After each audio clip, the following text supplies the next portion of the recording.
Merhaba hanımlar, Ebe Örgü YouTube kanalıma hoş geldiniz. Erkek bebekler için çok güzel bir süveter anlattım. Kolay bir model. Herkes kolaylıkla, rahatlıkla yapabilecek. Bu modeli ister kız bebeklere de göre yapabilirsiniz. Kullandığım ip Kartable Baby Love krem rengi. Buradan renk kodunu da gösteriyorum. 25. Ve kahverengi için Kartable Baby One. Buradan da renk kodu 846. Bu yeşil rengin kodu bende yok ama bu da Kartable Baby One'ın yeşilidir.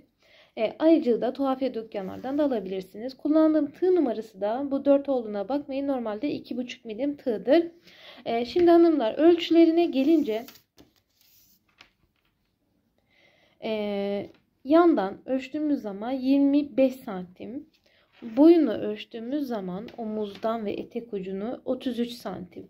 Normalde işte 1 yaş bebekleri aslında olur ama dar olur. Biraz eni dar oldu. Ama işte 5-6 aylık, 7 aylık, işte 8 aylık bebeklere tam olacak darlığı. Boyu ama 1 yaş, 1,5 yaş bebeklere ideal aslında.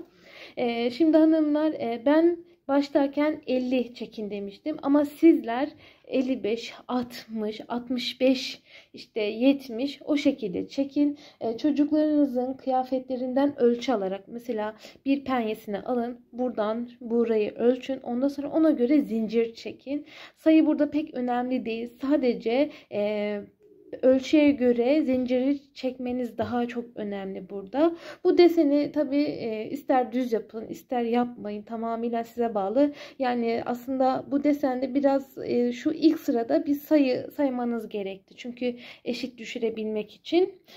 Ama eğer düz yaparsanız sayıya gerek yok. Ama dediğim gibi işte 1,5-1 yaş yapanlar 50 değil de işte 55, 60, 65 işte bu şekilde sayıyı mutlaka arttırsın. Şimdi hemen örgüye başlayalım. Evet hanımlar, şimdi süverterimiz için 50 tane zincir çekmek zorundasınız. 1 yaş grubu yapanlar, işte 2 yaş grubu yapanlar 60, 3 yaş grubu yapanlar 70, işte 4-5 yaş grubu yapanlar 80. Bu şekilde zincir çeksin. Şimdi ben örnek olarak 20 tane zincir çekeceğim. Bu deseni nasıl oluşturduğumu göstermek istiyorum. Hani uzun bir zincir çekerek uzun bir video olsun istemedim.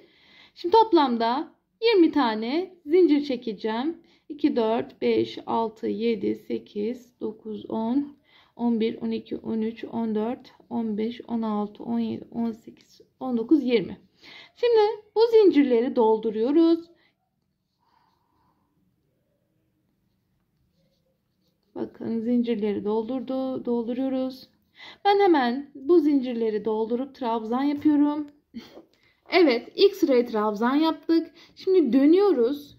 Bir sıra daha trabzan yapıyoruz.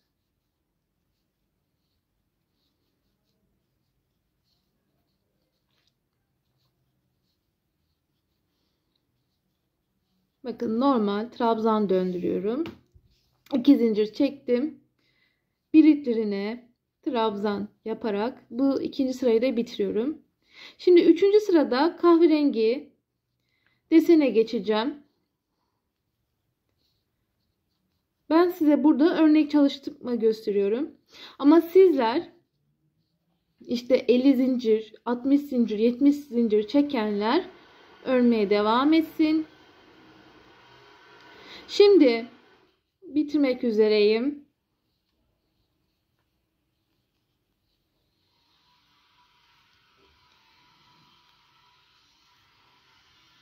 Evet. Şimdi bakın bir zincir çektim.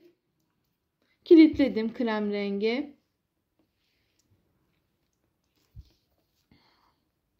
Bakın ipi takıyorum.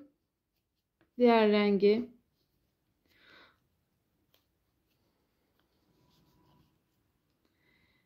Öncelikle sık iğne yapıyorum. Bir sık iğne, 2 sık iğne, 3. sık iğne. Bakın Bu 3 tane köşede yapmışım. Ben kremden 1, 2, 3, 4 sıra ördüm. Ben size örnek olarak 2 sıra olarak gösteriyorum. Tabii siz bu aralıkları istediğiniz genişlikte yapabilirsiniz. Mesela 6 sıra örebilirsiniz ya da 2 sıra örebilirsiniz. Hani 2 sırada bir renk geçişi de yapabilirsiniz.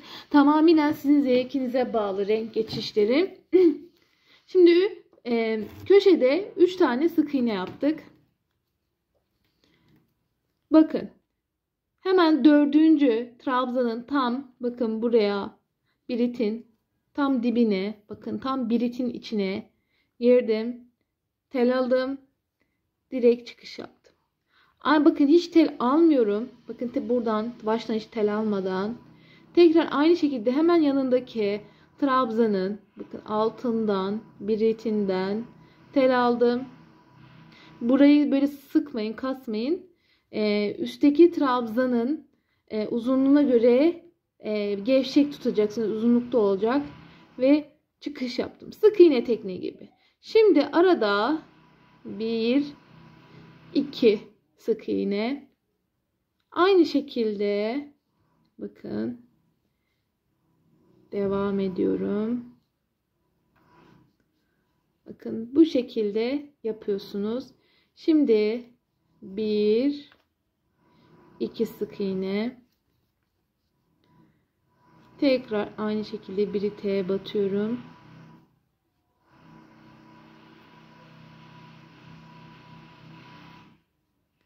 Bu şekilde sıraları tamamlayacağız.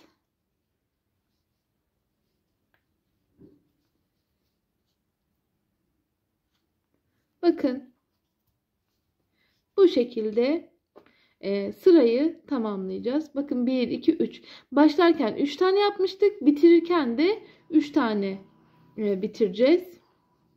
Şimdi bunu siz kendiniz ayarlayın. Dilerseniz direkt 2 tane de yapabilirsiniz. Direkt buradan da başlayabilirsiniz. Tamamen hani size kalmış. Ben 3 tane başlamıştım. Bakın bir tane düştü. Hani bu örnek olduğu için sıkıntı yapmıyorum. Mesela ayarlayabilmem için mesela 2 tane bunu söküyorum mesela. Şöyle söktüm.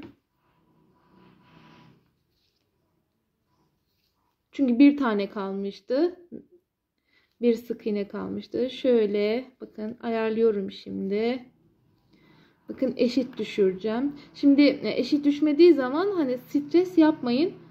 Hemen ilk sırada bu şekilde ayarladıktan sonra örneğiniz kurulmuş oluyor.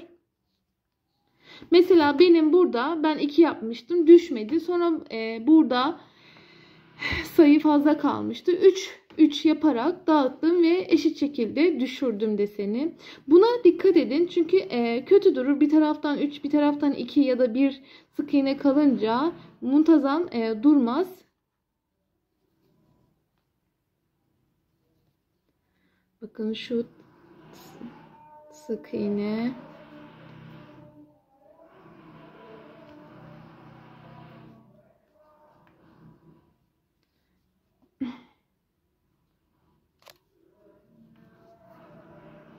Bakın şimdi 2 tane kaldı. Eşit şekilde ayarlamış oldum.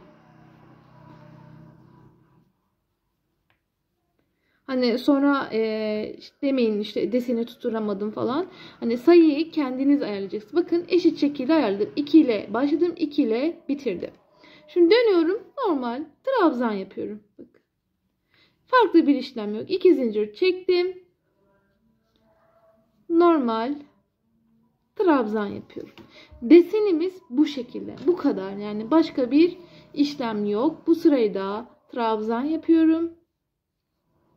Normalde düz yapacaktım. Dedim ki farklılık olsun. Ama dilerseniz siz dümdüz örebilirsiniz süverteri.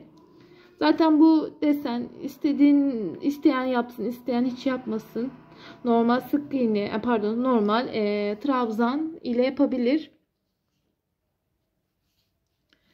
Şimdi hanımlar bakın böyle normal trabzan dolduruyorsunuz. 1, 2, 3 sıra ben ördüm kahverengiden trabzan. Sonra renk geçişi yaptım.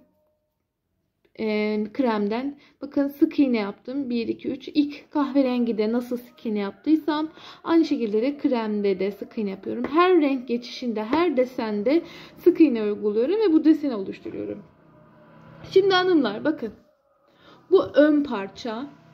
Şimdi benim gibi yapmak isteyenler varsa benim verdiğim sayılarla yapsın. Şimdi 1 yaş yapmak isteyen varsa söylüyorum şimdi. Bakın 1, 2, 3, 4 beyaz ördüm. Sonra sık iğne hariç, buradaki sırayı hariç 1, 2, 3 krem. Bakın 1, 2, 3, 1, 2, 3, 1, 2, 3. Hani üçer üçer. Sık iğne ile birlikte 4 sıra oluyor. Bakın 1, 2, 3, 4. Yani bu şekilde deseni oluşturuyoruz. Toplamda bakın ön parça için 1, 2, 3, 4 krem, 1, 2, 3, 4 kahverengi oluşturduk. Şimdi omuz detayına geldik. Bu elimdeki ön parça. Bakın omuz detayında da aynı şekilde deseni devam ettirdim ve sıra sayıları da aynı. Bakın sık iğne ile birlikte 1, 2, 3, 4. 1, 2, 3, 4. Bu sırayı saymazsak, bakın bu sırayı saymazsak 1, 2, 3 trabzan olmuş oluyor. Şimdi kestirme yapacağız. Ben şimdi hemen bu deseni söküyorum. Şimdi kol, omuz, bu detay omuz detayı. Şu an elimdeki ön parça, karıştırmayalım. Bakın. Kaç sıra örmüşüm? 1, 2, 3, 4, 5, 6, 7, 8, 9, 10, 11, 12, 13, 14, 15. Sayıyoruz şimdi buradan. Sayıyoruz. 1, 2, 3, 4, 5, 6, 7, 8, 9, 10, 11, 12, 13, 14, 15. Şimdi hanımlar daha büyük 70-80 yapanlar için söylüyorum. Burası 15 ise siz işte 18 yapın. İşte daha büyük yapıyorsanız diyelim her yaş grubuna 2'şer sayı, 3'er sayı fazladan ekleyin. Şu yaka genişliğini siz çocuğunuzun boğaz kısmına göre, elinizdeki hırkaya göre ayarlayacaksınız. Şimdi 15. Buradan başlamamın sebebi çünkü bakın buradan başladığım için bu şekilde gittim. Şimdi ben de aynı şekilde sıranda farklılık olmaması için buradan başlayıp bu şekilde gitmek zorundayım. Buradan başlayıp gitseydim ters düşecekti desenleri. Şimdi ipi taktım. Sık iğne yapıyorum. 2 tane bakın yaptım. Aynı bakın devam ediyorum. Bakın size gösterdiğim deseni yapıyorum şu an.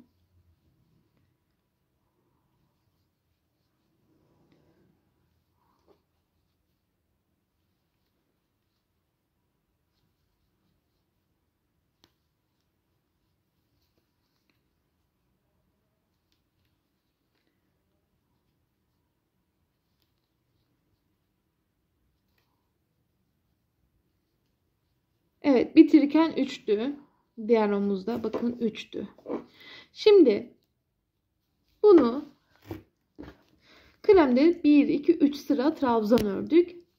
Ama sadece boğaz kısmında bakın burası kol. Boğaz kısmında kestirme var. O kestirmeyi göstereceğim size şimdi. Çünkü omuz kısmını bakın şu omuz kısmı yukarı doğru daraldı.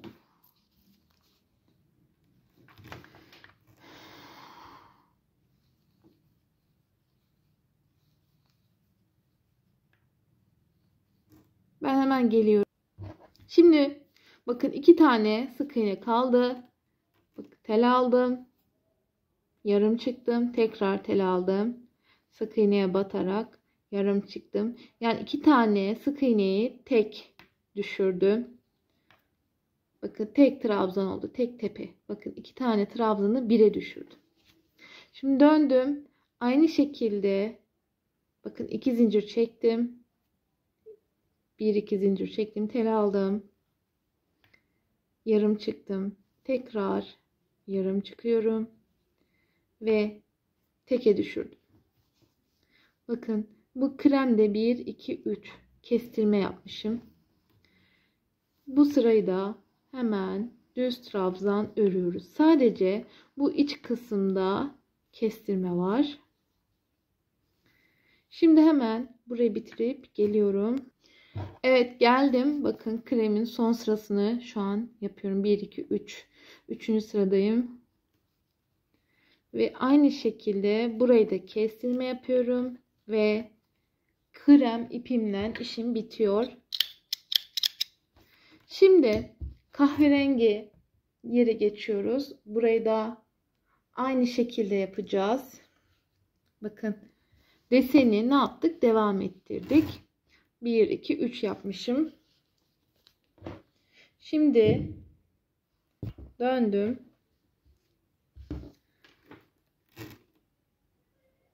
Dönmek zorundasınız. Çünkü şu an bir böyle gidiyoruz, bir böyle, bir sağ bir sol, bir sağ bir sol gittiğimiz için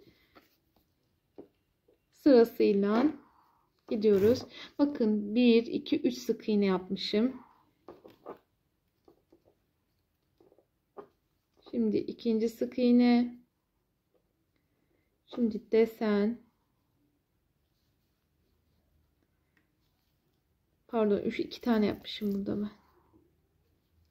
Şimdi 1 2 3. Şimdi ortasında 2 tane vardı. 1 2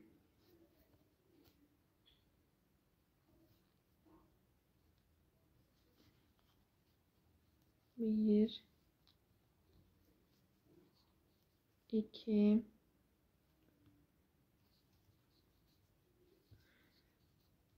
ve 3. Bitirdim. Şimdi döndüm.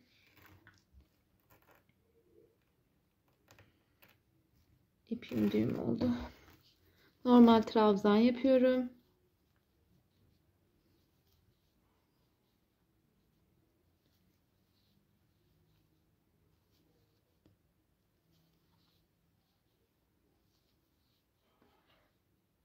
Evet, şimdi burada da kestirme yapacağım. Son kestirmem galiba. Evet. Bakın son 2 sırada kestirme yapmadım. Sadece burada kestirme yapıyorum. Diğer 2 sırada kestirme olmayacak. Düz trabzan öreceğiz. Evet. Şimdi burayı da aynı. Burayı bakın geldim. Kestirdim. Şimdi 2 zincir çektim. Dönüyorum. Sadece birer trabzan yapıyorum. Bakın kestirme yapmadım. Şimdi bu sırayı, bu ikinci sırayı yapın. Sonra üçüncü sırayı yapın. Bitirin. Bak kahverengi de, pardon, arkaya şimdi geldik. Ben şimdi hemen önü bitirip önün omuzunu bitirip geliyorum. Şimdi hanımlar bak, ön parçayı bitirdik. Bakın kremlen omuzda hem krem hem kahverengi var ön parçada. Şimdi arka parçada da sadece kahverengi var. Bakın arka ense kısmı daha yukarıda olduğu için, ön yaka daha aşağıda olduğu için kremden bir parça fazla ördüm. Yani bakın kremde 1 2 3 4'tü. Arka parçada 1 2 3 4 5'ti. Kahverengileri bakın 4'lü. Bakın yan yana getireyim böyle. Bakın bu şekilde eşit bir şekilde desenlerimizi tuttu. Bakın kahverengi 1 2 3 4. Sadece kremde komple örüyoruz. Normalde burası yakaydı önde ama biz burayı git gel yaparak arkayı bu şekilde tamamladık. Sadece kahverengi de omuz detayı yapıyoruz. Sadece bakın burada bir tane kestirme vardı. Burada da aynı şekilde bir kestirme yapıyoruz. Şimdi kahverengi de sayalım kaç sıra yapmışım. 1, 2, 3, 4, 5, 6, 7, 8, 9, 10, 11, 12 sıra ördüm. Aynı şekilde de burada da 12 sıra örmem lazım. 1, 2, 3, 4, 5, 6, 7, 8, 9, 10, 11, 12. Bakın eşit şekilde ördüm bu parçaları. Çünkü bunları birleştireceğiz. Bunlar üst üste geldiği zaman eşit şekilde olmak zorunda. Biri aşağıda, biri yukarıda olmamalı. Bu omuzları buradan birleştireceğiz bunların. Şimdi diğer omuz için de Şimdi gösteriyorum. Buradan başladım. Böyle ördüm. Bu iç parçadan başlayacağız. Bu şekilde öreceğiz. Şimdi sayacağız. Başlayacağımız yeri göstereceğim. 1, 2, 3, 4, 5, 6, 7, 8, 9, 10, 11, 12. İpi takacağım. Buradan sık iğne yapacağım. 1, 2, 3. Nasıl bu omuzda başladıysak aynı şekilde de başlıyoruz. Yani farklı bir işlem yok. Göstermeyeceğim. Sadece anlatıyorum. İlk sırada kestirme, ondan sonra düz trabzan. Şimdi arka parçayı örüyorum. Geliyorum hemen. Evet, arka omuzu ördüm ve bitirdim. Şimdi yeleğimizin, bakın bu arka parçası, ön kısmı bu taraf. İpi koparmadım çünkü omuzları birleştireceğiz. Şimdi ön parçanın da ön yüzünü bu şekilde koyuyorum. Omuzlarını birleştireceğiz. Normal sık iğne tekniği kullanacağız. Bakın direkt trabzandan tepeden girdim. Sık iğne yapıyorum. Bakın böyle devam ediyoruz. Sonra diğer omuzu da aynı bu şekilde, bakın trabzanın biritlerinden böyle giriyoruz. Sık iğne yapıyoruz.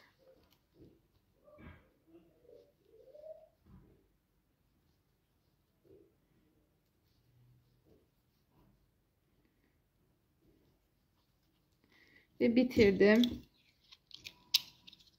Şimdi diğer omuzu da birleştirelim. Şimdi yanlarını iğne ile güzelce birleştireceğiz. Şimdi şuradan, bakın burası bakın ikinci kahverenginin tam altına kadar dikmeyi düşünüyorum. Çünkü buradan sonrası da lastiği var. Kolu birazcık geniş olsun istiyorum. Şuraya kadar iğne ile, bakın normal ben dikmeye başlamıştım.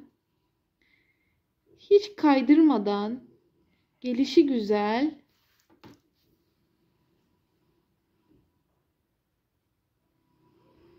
yeleği birbirine dikiyoruz. Ön ve arka parçaları.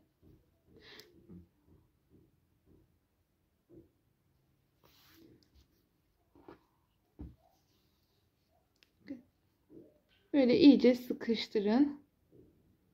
Gevşeklik yaptırmayın. Hani gevşek olmasın ki dikiş arası gözükmesin.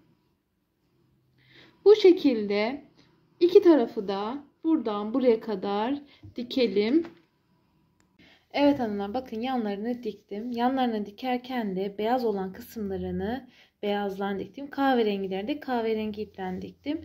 İpi yürüttüm. Beyazı buraya kadar diktim. Buradan sonra da kahve, beyaz o şekilde dikerek bakın muntazam bir şekilde dikmeye çalıştım. Şimdi kola bakın lastik yapacağız. Fakat desenli kullandığımız için, renk geçişleri olduğu için sık iğne tekniği yapmayacağım. Farklı bir teknik var. Onu göstermek istiyorum sizlere. Bakın kola geldik. Yakaya da aynı şekilde yapacağız. Buraya da aynı şekilde yapacağız. Zaten burası lastik olacak. Zaten lastiği kolda göstereceğim. Ben buraya size gösteririm azıcık bir şey.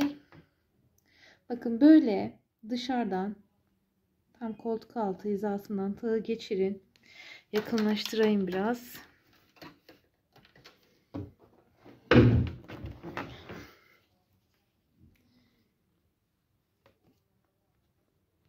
Şimdi düğüm atalım.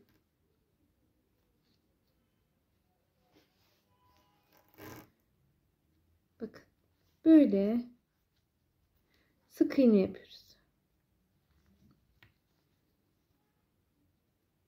Bir başına bir bakın, şuradan böyle tel çıkıyor zaten. Bu şekilde tam kenarından. Ama muntazam düşmesi için bu şekilde bir teknik buldum. Ama hani sizler bunu yapamazsanız normal komple çevresini sık iğne gidin. Bakın geldim şuradan. Tam böyle köşesinden bakın şöyle önüme gelen her tele batıyorum. Bakın burada bir boşluk var ama hemen yanına batıyorum. Bakın bir trabzanın tepesi ve başı denk geliyor zaten. Böyle bakın burada yakın birbirine. Bu şekilde komple çevresini bakın ne kadar muntazam oluyor. Bakın bunu da aynı öyle yaptım. Şöyle oluyor. Bakın iç kısmı bu şekilde oluyor. Böyle. Şimdi bu sık iğne komple çevresine gidelim. Evet bakın komple çevresini yaptım ve geldim. Başladığım noktaya. Direkt çıkış yaptım. Şimdi komple çevresini trabzan yapıyorum. Her sık iğnenin tepesine birer birer trabzan yapıyorum. Arttırma ve eksiltme yapmıyorum. Bakın şöyle göstereyim. Komple çevresini örelim. Evet komple trabzan yaptım. Birleştirdim. Şimdi 2 zincir çektim. Lastik yapıyoruz. Bakın önden bir tane. Arkadan bir tane. Önden bir, arkadan bir. Bu şekilde bir lastik, bir sırada lastik yaparak kolu affedersiniz, kolu tamamlıyoruz. Bakın 2 sıra daha lastik ördüm. Trabzan, lastik, lastik. Ve bu şekilde kolu bitiriyoruz. Bir önden bir arkadan yapıyoruz, birleştiriyoruz. Sonra tekrar ikinci sıraya da bir önden bir arkadan gelerek birleştiriyorsunuz. Ondan sonra geliyorsunuz yakaya. Yaka kısmına da aynı bu zincir tekniği yaptık ya. Şu önden zincirleri aldık ya. Şu omuzdan başlayın, zincirleri çekin. Sonra trabzanı yapın. Sonra lastik yerinde şurada kestirmeler olacak. Onu göstereceğim. Siz şu yakayı, şu sırayı, ilk sırayı örün. Sonra trabzanı örün.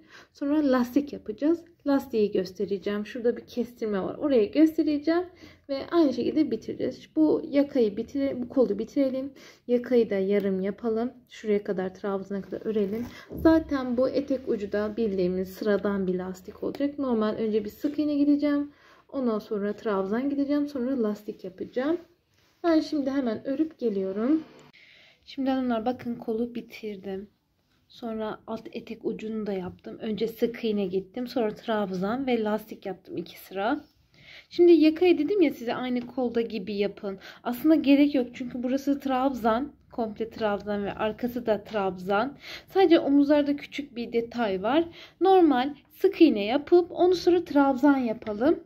Şimdi yaparken bir baktım burada pek fazla bir nasıl diyeyim, az bir detay var. Burayı güzel muntazam şekilde sık iğne yaparsa güzelce muntazam bir şekilde oluştururuz. Şimdi böyle sık iğne yapalım. Dikkatlice örelim ki muntazam düşsün.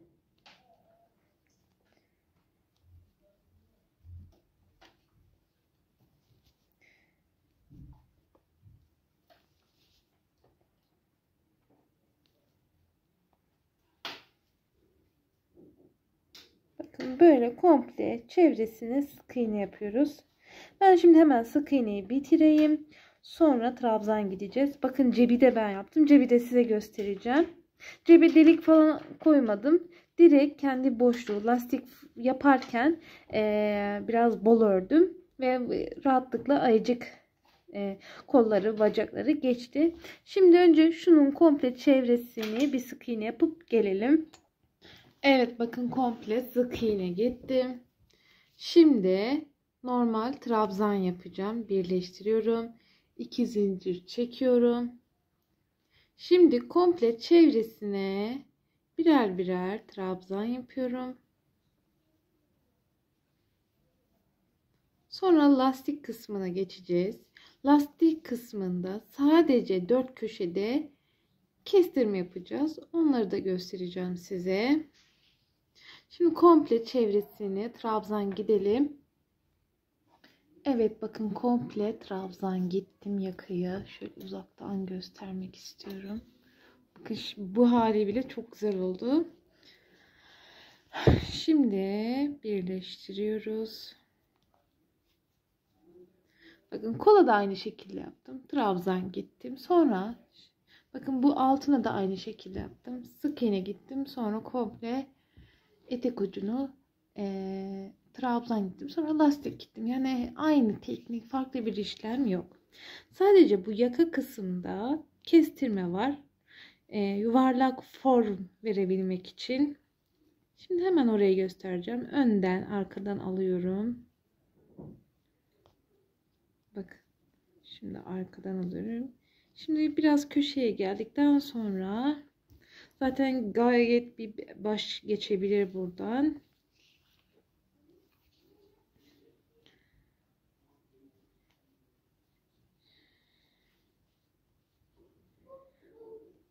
Şimdi geliyorum. Bakın az kaldı. Şimdi bakın köşe kısım ya burası. Şimdi şuradan bir tane daha aldım. Evet. Şimdi tam bu köşe kısmı şurası. Burası ön, burası omuza çıkan yukarı taraf. Aldım. Bakın geriden 2 tane trabzanı bir alıyorum. Ve trabzan yapıyorum. Önden bir alıyorum. Arkadan kestirme yapıyoruz. Bakın arkadan 1 2 tığımı böyle geçirdim. Tel aldım. Direkt geçirdim. Bakın 2 trabzanı teke düşürdüm. Şimdi önden alıyorum. Daha kestirme yapmıyorum. Kestirme yapacağım yerler bak gösteriyorum. Burası bakın şu köşe, arkanın burası ve burası. Bu köşelere kestirme yapıyoruz. Aynı buradaki gibi 2 tane ve düz devam edelim. Sonra son sıraya da gidelim ve yakayı bitiriyoruz. Ben hemen bitiriyorum, geliyorum. Evet, bakın ilk sıra lastiğimi bitiriyorum ve buradan arkadan aldım ve birleştirdim. Şimdi son sıramı gidiyorum. Önden. Şimdi arkadan alıyorum. Önden. Arkadan. Bu şekilde bir ön bir arka, bir ön bir arka yapıp bu yakayı da bitiriyoruz hanımlar. Şimdi hemen bunu size anlatacağım. 15 tane zincir çekiyorsunuz. Hemen bakın size göstereyim. Başka bir ipten. Bakın 15 tane zincir çekiyoruz. 2, 3, 4, 5, 6, 7, 8, 9, 10, 11, 12, 13, 14, 15. Sonra toplam 13 tane burada trabzan oluyor. 2 tane zincir atlıyorsunuz. Üçüncüye batarak normal trabzan yapıyorsunuz.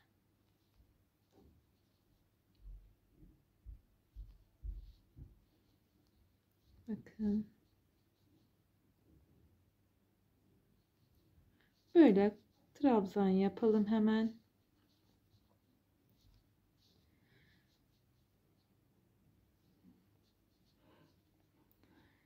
Cep detayını bu şekilde yapabilirsiniz. Tabi dileyen yapabilir. İsteyen başka süs tema kullanabilir.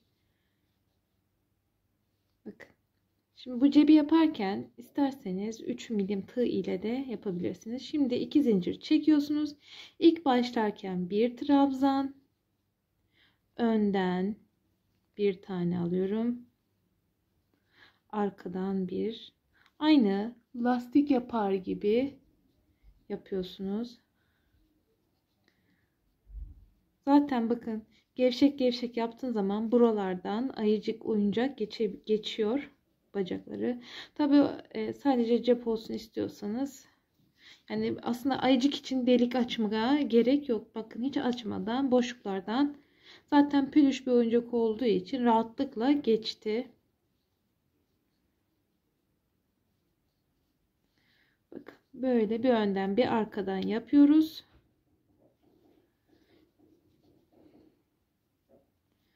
Bakın. Şimdi burayı göstermek istiyorum. Önden, şimdi son önden ve başlarken trabzan ile başlamıştık. Hemen bunun tepesine trabzan yapıyoruz. Bu şekilde lastiği oluşturuyoruz. Dönüyoruz bu sefer trabzan. Bakın trabzan. Bu sefer arkadan. Şimdi önden aldık. Bu şekilde cebi oluşturuyoruz. Sonra komple çevresini sık iğne gidiyorsunuz. Bakayım kasır örmüşüm. 1, 2, 3, 4, 5, 6 sıra lastik ördüm. Ondan sonra komple çevresine sık iğne gittim. Bu şekilde de cep tedayımız. Tabi isteyen yapabilir, isteyen de yapmaz. Bu yakayı zaten sonradan ben bitiririm. Bir daha videoyu kapatıp tekrardan kayıt almama gerek yok. Yani yeleğimiz bu şekilde. Ama ben size şunu da söylemek istiyorum. İşte 1 yaş altı, yani 5-6 aylık yapmak isteyenler işte 50 zincir çeksin. Ama 1 yaş giyim, hani 8-9 aylık, 12 aylık, 1,5 yaş mutlaka 60 zincir çeksin. İşte 2 yaş isteyenler 65 yapsın. Biraz dar oldu. Çünkü süveter biraz daha gevşek olması gerekli aslında. Rahatlıkla giyip çıkarabilmesi için. Normalde bu süveter aslında 1 yaşa olur ama dar olur. Ama hani 5-6 aylık bebeklere daha bol olacağı için, yani bu ölçü aslında hani 5, 6, 7 aylık, 8 aylık tam bebeklere göre olur. Ama dediğim gibi daha büyük yaş grubu yapmak isteyenler varsa üzerine 5 ya da 10 eklesin. Yapacağı süverteri mutlaka bir elbise, bir hırka, kazak, penye gibi ölçü alarak yapsın. Bu süverteri alsın gitsin, penyenin üzerine bu şekilde koyun, yerleştirin. Bakın sağdan soldan. Yani o şekilde ölçü alarak yapmaya çalışın. Artık bir dahaki videoda görüşmek üzere. Herkese şimdiden kolay gelsin.